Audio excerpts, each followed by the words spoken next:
नमस्कार दोस्तों, मैं रोहन शर्मा स्वागत करता हूं सभी का आपके अपने चैनल ज्योतिषीय वास्तु में। कैसे हैं आप सभी। हर रविवार को हमारा लाइव सेशन होता है, शाम को 7 बजे हम लाइव सेशन करते हैं और आज भी करने का पूरा प्लान था। अनफॉर्चुनेटली हैदराबाद में जहां पर मैं हूं वहां पर नेटवर्क में थोड़ी सी इश्यूज के कारण से लाइव सेशन नहीं हो पाएगा। इसीलिए ये वीडियो आपको सभी को दे रहा हूं मैं, ताकि आप सभी इस वीडियो को देखें और अपने सवालों को आप रख सकते हैं। बाद में जब भी नेक्स्ट सेशन में लाइव सेशन होगा तब मैं आपको उन सवालों के जवाब दे दूंगा। आज का जो हमारा टॉपिक है ये भी काफ़ी ज़्यादा इंपॉर्टेंट है, काफ़ी ज़्यादा ज़रूरी है और बहुत सारे सवाल हमारे पास आ रहे हैं इस टॉपिक को लेकर के। आज का जो हमारा टॉपिक है उसमें सभी का एक ही सवाल आ रहा है कि सर इंडिया में भी क्या महंगाई बहुत ज़्यादा बढ़ने वाली है। जिस तरह से श्रीलंका की हालत हो रही है, क्या भारत में भी वैसे ही भूखमरी या वैसे ही इकोनॉमिकल क्राइसिस यहाँ पर देखने को मिलेगा। क्या भारत में भी सिचुएशंस खराब होते हुए दिखेंगी या नहीं दिखेंगी। ये सिर्फ भारत की बात नहीं है, देश के अलावा दुनिया के कई देशों के लिए ये सवाल है, क्योंकि कई देशों में इस तरह की सिचुएशंस बन रही हैं और कहीं ना कहीं एक इकोनॉमिकल क्राइसिस वर्ल्ड में आने वाला है। इस तरह के इंडिकेशंस दिखाई दे रहे हैं। एक तरफ जहां पर चाइना सारी चीज़ें ब्लॉक करके बैठा है, एक तरफ जिस तरह से श्रीलंका के साथ जो हादसा हुआ है, और एक तरफ पाकिस्तान में यहाँ पर सरकार जो गिर रही है। काफ़ी सारी चीज़ें ऐसी चल रही है जहाँ पर इकोनॉमिकल स्ट्रक्चर वर्ल्ड में बिगड़ने वाला है। और अभी मैंने 2-3 दिन पहले एक वीडियो भी बनाया था, सुपर पावर, जो आप सभी ने देखा, आप सभी को पसंद भी आया वो वीडियो, उसके लिए भी बहुत बहुत शुक्रिया। देखिए, भारत में इस तरह का क्राइसिस आएगा या नहीं आएगा, इसके लिए मैंने भारत की कुंडली का एनालिसिस किया है, हमारे देश के प्रधानमंत्री जी की कुंडली का एनालिसिस किया है और एक वर्ल्ड स्ट्रक्चर का मैंने थोड़ा सा कैलकुलेशन किया है कि क्या कैलकुलेशन बनता है। उसके ऊपर मैं आपको कैलकुलेशन यहाँ पर बताने की कोशिश कर रहा हूँ। देखिए, अभी जो स्ट्रक्चर चल रहा है, भारत की अगर परिस्थिति देखी जाए तो यहाँ पर भारत का भी जो समय है उसमें अप डाउन यहाँ पर देखने को मिलने वाले हैं। यहाँ पर भारत का जो एक अच्छा समय था वो अब धीरे धीरे खत्म हो रहा है और वापस से एक फ्लक्चुएटिंग समय भारत के लिए यहाँ पर शुरू हो रहा है, जहाँ पर कुछ क्राइसिस भारत को भी झेलने पड़ेंगे। बट ये इकोनॉमिकल क्राइसिस नहीं रहेंगे, बट ये जरूर है कि भारत में भी महंगाई बहुत बड़े लेवल पे यहाँ पर बढ़ने वाली है। खाने की चीज़ें डेफिनेटली यहाँ पर बढ़ने वाली हैं और उसकी वजह से काफ़ी ज़्यादा परेशानियाँ देखने को मिलेगी। खाने की चीज़ें बढ़ जाएंगी, ऑयल यहाँ पर बढ़ जाएगा और उसके बाद हमें काफ़ी ज़्यादा परेशानियाँ होती हुई दिखेंगी। आम जनता को डेफिनेटली काफ़ी ज़्यादा बड़े क्राइसिस से गुजरना पड़ सकता है। आने वाले 5 महीने जो हैं ये महंगाई के लिए काफ़ी ज़्यादा खतरनाक महीने हैं। जी हाँ, हम बात कर रहे हैं स्पेशली जुलाई, अगस्त, सितंबर, अक्टूबर और नवंबर के महीने की। जुलाई से लेकर के नवंबर तक के बीच का जो समय है ये महंगाई को लेकर के काफ़ी ज़्यादा स्ट्रगलिंग समय है, काफ़ी ज़्यादा परेशानियां पैदा करने वाला समय है। ये भारत की बात कर रहा हूं मैं यहाँ पर कि भारत में इस तरह की सिचुएशंस भी यहाँ पर कहीं ना कहीं हम महंगाई के रूप में तो देख सकते हैं कि महंगाई तो बढ़ेगी। क्या हमारी गवर्नमेंट इस तरह की क्राइसिस को कंट्रोल करने में सक्षम रहेगी, ये एक बहुत बड़ा सवाल है यहाँ पर, वो भी मैं आपको अभी बताऊंगा। और साथ ही साथ देश के बाद दुनिया के कौन कौन सी ऐसी जगह होगी जहां पर, कौन कौन सी कंट्रीज होगी जहां पर इस तरह की क्राइसिस देखने को मिलेंगे। देखिए, भारत की कुंडली में अभी जिस तरह से शनि का राशि परिवर्तन होगा, राहु का राशि परिवर्तन होगा, केतु का राशि परिवर्तन होगा और गुरु का जो राशि परिवर्तन होगा, उसे समझना बहुत जरूरी है। भारत की कुंडली की यहां पर बात करें तो राहु और केतु का जो ट्रांजिट है ये बहुत ही ज्यादा फ्लक्चुएशन वाला देने वाला है, क्योंकि भारत की कुंडली में राहु और केतु जो है वो 1 और 6 के एक्सिस को, 1 और 7 के एक्सिस को छोड़ करके 12 और 6 के एक्सिस पे जा रहे हैं। और जब राहु केतु इस तरह से ट्रांजिट करते हैं तो डेफिनेटली नई शुरुआत तो देते ही देते हैं, जो कि मैंने अपने पिछले वीडियो में भी बताया था। बट साथ ही साथ एक सिचुएशन ऐसी क्रिएट होती है जहां पर, क्योंकि जब बंदा नई शुरुआत करता है तो वो जमीन से करता है और उसके लिए आपको परेशानियां देखने को मिलती ही मिलती है। तो ये एक बहुत बड़ा प्रॉब्लम रहेगा, इस कारण से हमें थोड़ा सा संभल कर चलने की जरूरत है। इंस्टेंटली जब राहु केतु चेंज हो रहे होंगे उसी समय शनि भी यहां पर अपना प्रभाव दिखा रहे होंगे और शनि भी कर्म स्थान पर आ रहे होंगे। बिना कर्म के आपको कुछ मिलने वाला नहीं है और कर्म नहीं किया तो और ज्यादा परेशानियां रहेंगी। और लाभ स्थान में गुरु स्वराशि होने के बाद भी फ्लक्चुएशन देते हुए नजर आएंगे, क्योंकि यहां पर राहु जो है वो अपना प्रभाव प्रबल रखेंगे और राहु के प्रभाव के कंपैरिजन में गुरु का प्रभाव जो है वो भारत की कुंडली के हिसाब से थोड़ा सा कम आता हुआ दिखाई देगा। इसके पीछे बहुत लंबी कैलकुलेशंस हैं, बट जो एक बेसिक है वो मैं आपको यहां पर समझाने की कोशिश कर रहा हूं। राहु अभी बहुत प्रबल रोल यहाँ पर प्ले करने वाला है, और जिस तरह से राहु केतु का ट्रांजिट चल रहा है यहाँ पे, जिस तरह से चीजें फ्लक्चुएट होती हुई दिखाई दे रही हैं, ये इंडिकेट करती हैं कि क्राइसिस बढ़ेगा, थोड़ा सा परेशानियां बढ़ेंगी, महंगाई बढ़ेंगी, और इसके बाद कहीं ना कहीं हिंसात्मक प्रवृत्ति भी भारत में बढ़ती हुई नजर आएंगी। तो अगर महंगाई नहीं बढ़ेगी तो आगे की चीजें, आगे का जो पूरा स्ट्रक्चर है वो गड़बड़ा जाएगा। तो इसीलिए ये कहीं ना कहीं पैटर्न बना हुआ है जिसमें महंगाई के बढ़ने के चांसेस है। आज महंगाई नहीं बढ़ेगी तो 2023-24 में जो फाइनेंशियली चेंजेस आने वाले हैं वर्ल्ड में वो कैसे आएंगे। तो इसीलिए ये एक तरह के से स्ट्रक्चर तैयार हो रहा है, और वो स्ट्रक्चर यहाँ पर दिखाता है कि वर्ल्ड में एक बड़े लेवल पे इकोनॉमिकल चेंजेस आने वाले हैं, और ये आप सभी को होता हुए दिखेगा। सोना, रुपया, करेंसी बहुत बड़ा चेंजेस यहाँ पर देने वाली है। वर्ल्ड बैंक बहुत बड़े डिसीजंस लेने वाले हैं। सारे देशों के लीडर्स इकोनॉमी को लेकर के काफ़ी ज़्यादा प्लानिंग करने वाले हैं, और बहुत बड़े लेवल पे यहाँ पर चर्चा शुरू होने वाली है। इकोनॉमिकल क्राइसिस एक तरह से ग्लोबल इकोनॉमिकल क्राइसिस बनता हुआ नजर आएगा, इसके भी पूरे चांसेस हैं। भारत के अलावा यहां पर देखा जाए तो अमेरिका में भी एक बड़े लेवल पे मंदी यहां पर छाने वाली है। अमेरिका में भी महंगाई बढ़ने वाली है, और अमेरिका में जैसे ही महंगाई बढ़ना शुरू हो जाएगी वैसे ही पूरे वर्ल्ड में एक क्राइसिस की शुरुआत यहां पर हो जाएगी। ये बिल्कुल क्लियर है। ये जो क्राइसिस रहेगा ये ग्लोबल क्राइसिस कहलाएगा।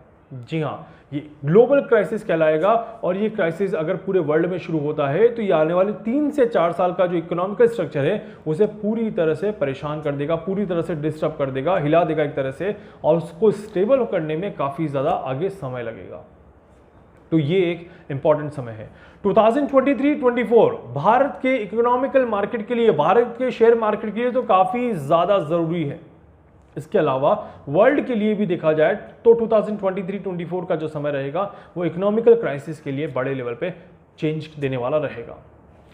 यहां पर अमेरिका के बाद अगर आप देखेंगे तो यूरोपियन कंट्रीज में भी काफी ज्यादा परेशानियां बढ़ेंगी, और वैसे भी वॉर वाली जो सिचुएशन एक यूरोप ने क्रिएट करी है, रशिया ने जिस तरह से वॉर वाली सिचुएशन क्रिएट करी है उससे वैसे ही यूरोपियन कंट्रीज में काफी ज्यादा खलबली मची हुई है। इस कारण से परेशानियां तो वहां पर भी दिखाई देती हैं।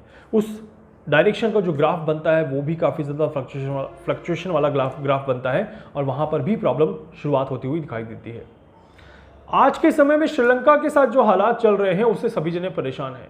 श्रीलंका में यहाँ पर खाने की हालत नहीं हो पा रही है, खाना बहुत मुश्किल से मिल पा रहा है, और कहीं ना कहीं श्रीलंका दूसरे देशों से मदद मांग रहा है, और दूसरे देशों से मदद भी पूरी तरह से नहीं मिल पा रही। इस तरह से एक तरह से ग्लोबल क्राइसिस में श्रीलंका यहाँ पर अपना एंट्री कर चुका है।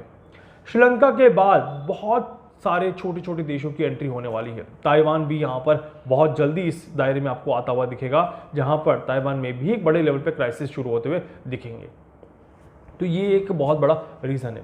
अमेरिका में यहाँ पर जिस तरह से सत्ता चल रही है अभी, उसमें भी क्वेश्चन मार्क यहाँ पर खड़ा होने वाला है, और जिस तरह से अमेरिकन प्रेसिडेंट का जो एक रोल चल रहा है उसमें भी काफी ज्यादा चेंजेस यहां पर देखने को मिलने वाले हैं। या तो उन्हें कोई बहुत स्ट्रांग डिसीजन लेने पड़ेंगे, और ये जो स्ट्रांग डिसीजन रहेंगे ये देश और दुनिया के लिए काफी ज्यादा आश्चर्यचकित वाले रहेंगे।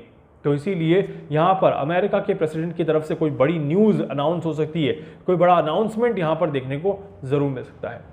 पाकिस्तान में आज की डेट में क्या चल रहा है वो आप सभी जानते हैं। ग्रहों की चाल किस तरह से बदलती है और किस तरह से ग्रह अपना काम करते हैं, ये बात बिल्कुल सबके सामने है। किस तरह से सत्ता परिवर्तन का योग यहां पर बना, और किस तरह से पाकिस्तान की कुंडली में एक सत्ता परिवर्तन यहां पर दिखाई दिया। जो राहु केतु का ट्रांजिट है उसने अपना काम कितनी सावधानी से और कितने प्यारे तरीके से यहां पर किया है वो आप सभी देख सकते हैं। तो ये छोटे छोटे ग्रह जो होते हैं कभी कभी बड़ा बड़ा काम कर देते हैं, और कभी बड़े बड़े ग्रह छोटे छोटी चीज़ों को चेंज करके अब बड़े परिवर्तन लेकर के आ जाते हैं। और यही कमाल है ज्योतिष विद्या का, यही कमाल है ज्योतिष शास्त्रों का, और यही कमाल है ग्रहों की चाल का। भारत में भी यहाँ पर देखा जाए तो महंगाई तो बढ़ने वाली ही है, खाने की चीज़ें काफ़ी ज़्यादा कॉस्टली होने वाली हैं, और भारत में सब्जियां अभी बहुत महंगी हो जाएंगी, सब्जियों के दाम अभी बहुत ज़्यादा बढ़ते हुए नजर आएंगे। ऑयल यहाँ पर महंगा होगा, पेट्रोल यहाँ पर महंगा होगा, और शेयर मार्केट में काफ़ी ज़्यादा फ्लक्चुएशन होगा। इस वजह से ग्लोबल मार्केट और इंटरनेशनल मार्केट में भी काफ़ी ज़्यादा बदलाव यहाँ पर देखने को मिलेंगे। इसके अलावा यहाँ पर देखा जाए तो दो बड़ी चीज़ें हैं जो कि अभी यहाँ पर आ सकती हैं। पहला, यहाँ पर इकोनॉमिकल के साथ साथ आप देखिएगा नेचुरल क्लाइमेटीज भी होने वाली है। गर्मी भयंकर पड़ने वाली है, बारिश होने वाली है। आप सभी ने देखा होगा, मैंने कहा था अभी मौसम में बदलाव रहेंगे, मौसम काफ़ी ज़्यादा फ्लक्चुएशन रहेगा। एक तरफ जहाँ पर भारी गर्मी है वहीं दूसरी तरफ बारिश होते हुए दिखाई देगी, और वैसा ही हमें होते हुए भी दिखाई दे रहा है। कुछ हिस्सों में महाराष्ट्र की बारिश आ रही है, कुछ हिस्सों में महाराष्ट्र के यहाँ पर बहुत गर्मी पड़ रही है। इसके अलावा राजस्थान में गर्मी बहुत ज़्यादा हाई होने वाली है इस बार। उत्तर प्रदेश की तरफ, उत्तर भारत की तरफ भी गर्मी देखिए तो काफ़ी ज़्यादा बढ़ने वाली है। तो इसीलिए गर्मी तो हाल बेहाल करने वाली है यहाँ पर, और गर्मी बढ़ेगी, फसलों को नुकसान होगा। फसलों को नुकसान होगा, उसके बाद यहाँ पर महंगाई में भी काफ़ी ज़्यादा इजाफा होता हुआ नजर आएगा। देवगुरु बृहस्पति जो है यहाँ पर ये महंगाई को बचा सकते हैं, ये महंगाई को बढ़ने से बचा सकते हैं। बट क्या देवगुरु बृहस्पति काम कर पाएंगे? क्या वो वाकई में हम सब की मदद कर पाएंगे? तो ये एक बहुत बड़ा सवाल है, क्योंकि भारत की कुंडली और प्रधानमंत्री मोदी जी की कुंडली देखी जाए तो सिर्फ और सिर्फ देवगुरु बृहस्पति एकमात्र ग्रह हैं जो यहाँ पर हम सभी को बचा सकते हैं और हमारे इस काम को अच्छे डायरेक्शन में ले सकते हैं। जो एक ग्लोबल क्राइसिस से हम गुजर रहे हैं, वहाँ पर चीज़ें थोड़ी सी अच्छी हो सकती है। चाइना यहाँ पर बहुत बड़ा रोल प्ले करने वाला है भी, और चाइना बहुत ही जल्द एक्टिव होने वाला है। और चाइना जैसे ही एक्टिव हो जाएगा, चाइना देखिएगा बहुत सारे बड़े परिवर्तन लेकर के आने वाला है। अब बड़ा चेंज कब आने वाला है? क्या ट्रांजिट बड़ा चेंज है? क्या ट्रांजिट के होने के बाद कोई बड़ा बदलाव आएगा? तो नहीं नहीं नहीं, अभी नहीं। ट्रांजिट के बाद बड़ा बदलाव नहीं आएगा। बड़े बदलाव में आपको ग्रहण तक का वेट करना पड़ेगा। सूर्य ग्रहण जैसे ही निकलेगा वैसे ही आप देखिएगा काफी ज्यादा बड़े लेवल पे पूरे विश्व में चेंजेस होना शुरू हो जाएंगे। जो नेचर फ्लक्चुएशन है वो सबसे पहला काम होगा। नेचर फ्लक्चुएशन के बाद पॉलिटिकल चेंजेस यहाँ पर देखने को मिलेंगे। कई देशों में सत्ता परिवर्तन के चांसेस बनेंगे, कई जगहों पर सत्ता को हिलाया जा सकता है, एक सत्ता को परेशानी यहाँ पर क्रिएट करी जा सकती है। इसके पूरे चांसेस यहाँ पर बनेंगे, और इस वजह से हर व्यक्ति कहीं ना कहीं एक डिस्टर्बिंग एनवायरनमेंट में आता हुआ नजर आएगा। ये जो सारी चीज़ें हैं ये मई और जून के बाद ज़्यादा होते हुए दिखेगी। मतलब कि अभी 2 महीना तो है जहाँ पर मई और जून आराम से निकल जाएगा, बट जुलाई में फ्लक्चुएशन होगा, अगस्त में ज़्यादा बढ़ेगा, सितंबर में ज़्यादा होता हुआ नजर आएगा, और ये धीरे धीरे बढ़ता हुआ नजर आएगा। यहाँ पर इकोनॉमिकल वॉर जो है ये होने वाली है। इस बार जो वॉर भी रहेगी पूरी की पूरी इकोनॉमिकल वॉर रहेगी, क्योंकि इकोनॉमिकल वॉर ही यहाँ पर सुपर पावर भी डिसाइड करने वाली है। और सुपर पावर कौन बनने वाला है इसकी ऑलरेडी गणित मैंने आपको बता दी है। अब जो समय चलेगा, इस समय में अगर आप देखेंगे तो यहाँ पर फ्लक्चुएशन तो है ही है, साथ ही साथ एक कंट्री दूसरे कंट्री को सपोर्ट भी नहीं करेगी, और यही एक सबसे बड़ी प्रॉब्लम आने वाली है इस पूरे विश्व में। जब एक आज जैसे श्रीलंका के ऊपर प्रॉब्लम आई है, भारत ने दिल खोल के मदद करने की कोशिश करी है। उसी तरह से जब दूसरे देशों के मदद ऊपर प्रॉब्लम आती है तो हर देश कहीं ना कहीं मदद करने की कोशिश करता है, और भारत हमेशा आगे रहता है सबकी मदद करने में। बट अब कुछ प्रॉब्लम ऐसी भी आएगी जब भारत को अगर किसी देश की जरूरत पड़ेगी, मदद की जरूरत पड़ेगी, तो भारत को सपोर्ट ना मिल पाए जो भारत एक्सपेक्ट करके चले, ऐसे भी चांसेस यहां पर बनेंगे। साथ ही साथ दूसरे देश दूसरे देशों की मदद करने से भी कतराएंगे, और उसकी वजह से आप देखिएगा कि एक देश सिमटता हुआ नजर आएगा और देशों के बीच में एक अलगाववाद यहां पर देखने को मिलेगा। जो एक पारस्परिक जो संबंध है उन संबंधों में विच्छेद देखने को यहां पर जरूर मिलेगा, इसके चांसेस बनते हैं।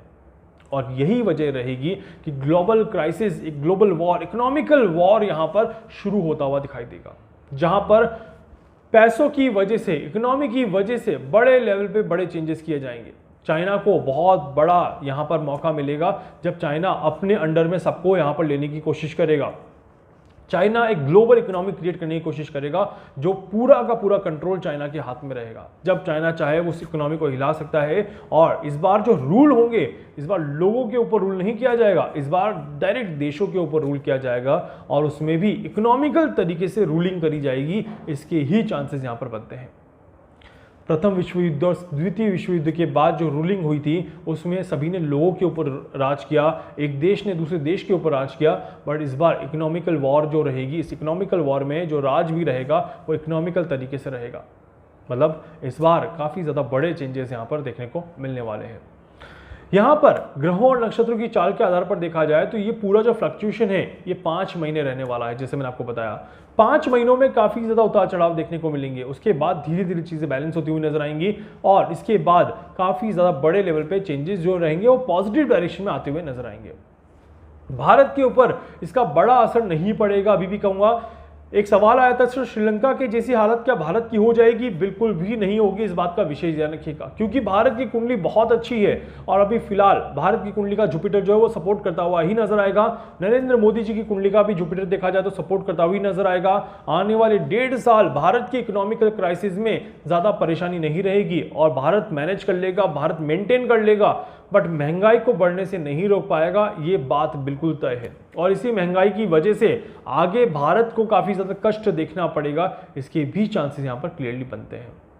तो उम्मीद करूंगा कि आप सभी को मेरा जो वीडियो है वो समझ में आया होगा, जो बातें मैंने कही वो समझ में आई होंगी और आप सभी को अपने सवालों के जवाब भी मिल गए होंगे। इकोनॉमिकल क्राइसिस के ऊपर एक छोटा कैलकुलेशन मैंने अभी आपको बताया है, क्योंकि समय कम है आज और बड़ा वीडियो अपलोड करने में टाइम भी लगेगा, इसीलिए अभी आज छोटा रिकॉर्ड कर रहा हूं। बहुत जल्दी आपको इसका डिटेल एक्सप्लेनेशन दूंगा और लाइव सेशन में आप सभी के सामने इस टॉपिक को फिर से डिस्कस करेंगे। अगर आप सभी बैंगलोर में हैं और बैंगलोर में मुझसे मिलना चाहते हैं, अपनी कुंडली का एनालिसिस करवाना चाहते हैं, अपने बारे में कुछ जानना चाहते हैं, कुछ समझना चाहते हैं, अपने घर का वास्तु करवाना चाहते हैं, आप सभी मुझसे संपर्क कर सकते हैं। उम्मीद करता हूं कि हमारी मुलाकात यादगार रहेगी और आपको आपके सारे सवालों के जवाब मिल जाएंगे। उम्मीद करता हूं कि वीडियो अच्छा लगेगा, वीडियो को लाइक कर दीजिएगा, चैनल को जरूर सब्सक्राइब करिएगा, बेल आइकन पे जरूर से क्लिक करिएगा। इसके अलावा कुछ पूछना चाहते हैं, कुछ जानना चाहते हैं, अपने बारे में कुछ समझना चाहते हैं, आप मुझसे संपर्क कर सकते हैं। मैं पूरी कोशिश करूंगा आप सभी की हर संभव मदद यहां पर कर सकूं। धन्यवाद।